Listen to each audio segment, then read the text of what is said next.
Hi, Avery Point Priority List members and reservists. Jim Antonakis here with my old friends, John and Geri Gray. We have been friends for quite some time now, since our days at Oakcrest. And several years ago, John and Geri moved down here to Windsor Run. We are in their apartment home right now. And I'm looking at these bookshelves and just in awe and thinking how gorgeous this is. So John and Geri, thank you for welcoming us into your home. If you would, tell us a little bit about your story moving into Oakcrest and then moving out of Oakcrest to move to Windsor Run. Wow.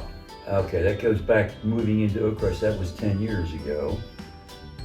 We were living at the Village of Cross Keys at that time, and we had a wonderful condo, which I absolutely loved, and it was a wonderful location in northern Baltimore.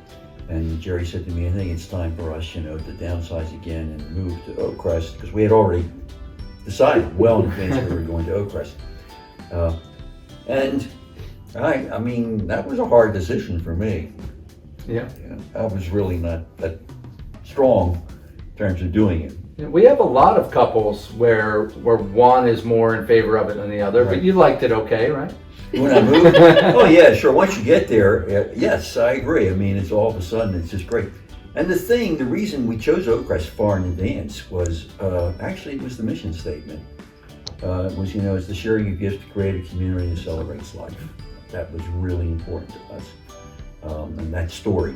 So we just got in and began, and of course you get into it and you adjust and you grow, and there's just a lot of wonderful people there, and staff and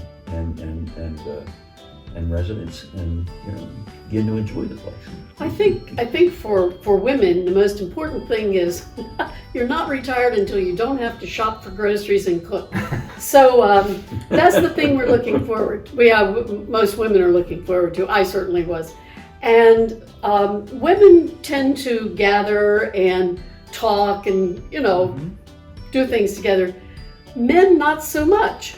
But I think what men discover in living in community is that there are so many other men around who are retired, and they have a lot of things to talk about. And you don't get that when you're living at home in your house. Yeah, absolutely. When you moved in, what kind of things did you get involved in at Oakcrest?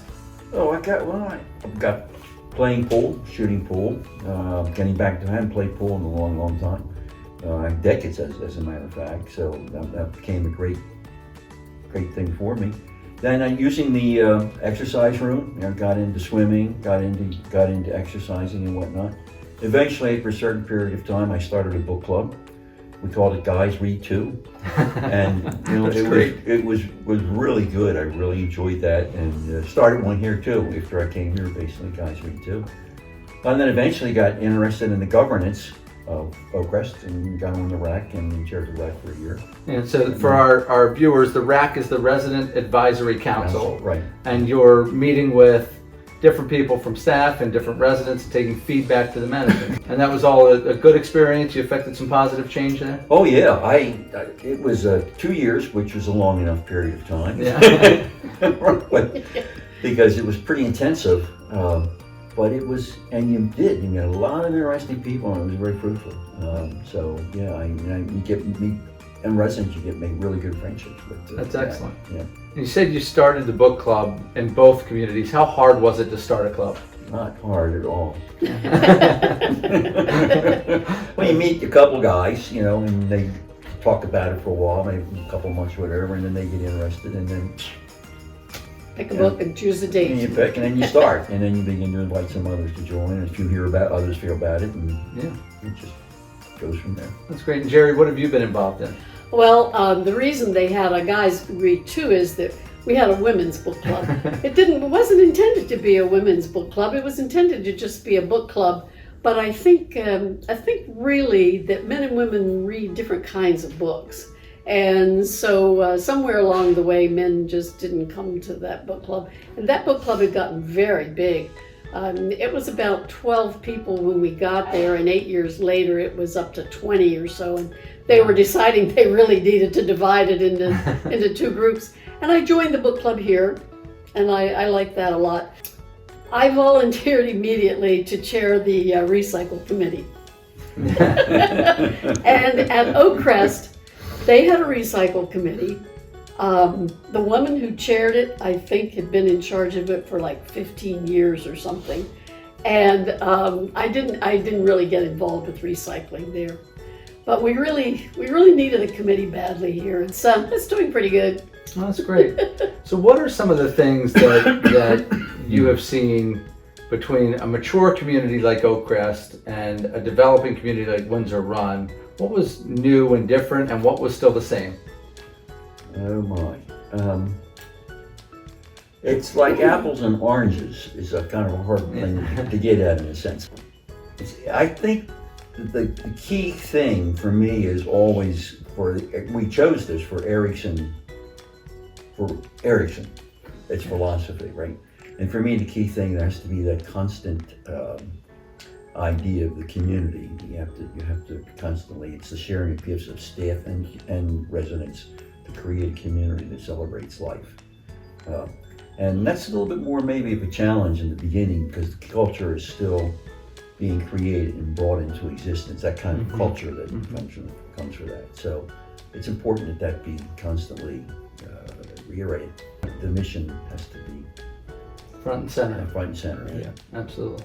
It's only been open 3 years, Yeah, absolutely. Things have to grow. I mean, and we're looking forward to more people. Yeah, oh, absolutely. And I understand that Erickson Advantage has recently been introduced.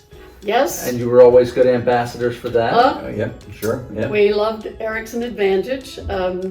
After our car accident, Erickson Advantage took really good care of us when we got back to Oakcrest, and there wasn't anything we felt like we paid for that we didn't have to.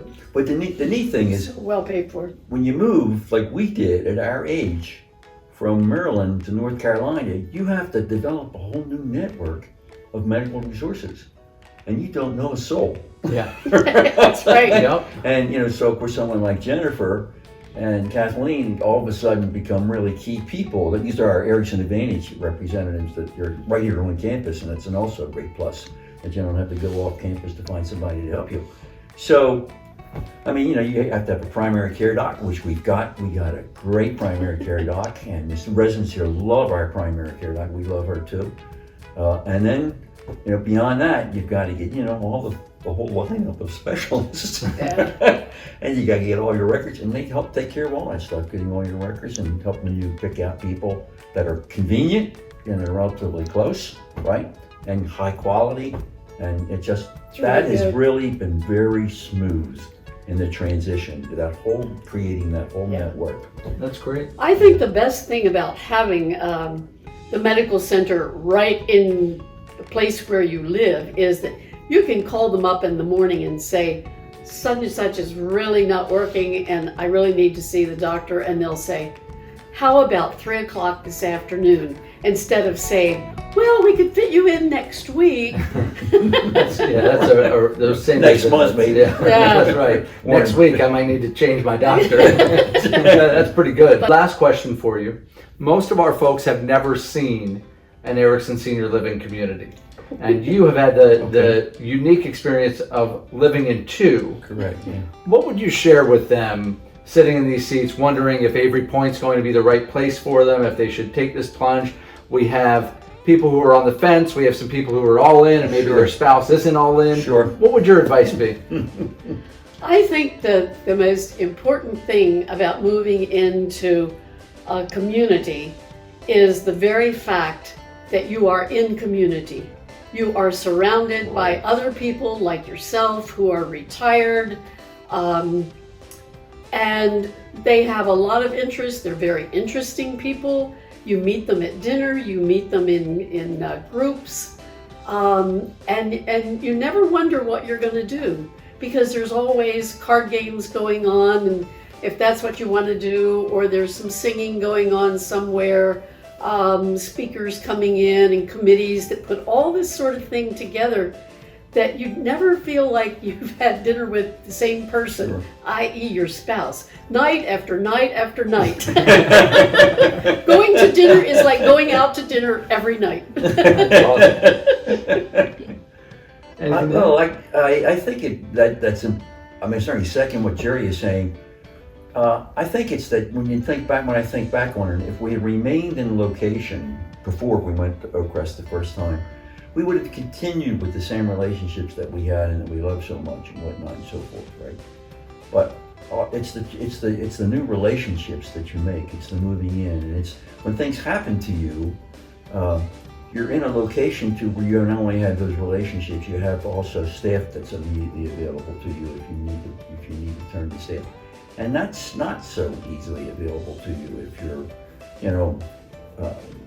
Still living in you your know, if house. you're or feeling condo. badly, and if you're still living in a house or whatever, an apartment or a condo, you don't have that access to both staff and to other kinds of people and whatnot so readily as you do here. And so that's a great comfort. Having your own EMS is really, really great. And our EMS people are available all the time. Yeah, They are part of our large security staff. Sure, yeah. that's excellent. Well, Geri, John, thank you so much for spending some time with us. This has been great. We really appreciate you sharing your experiences with our future residents, and just great to see you, and thank you for welcoming us into your home. Sure. Good seeing you again, Jim. Join it, you'll love it.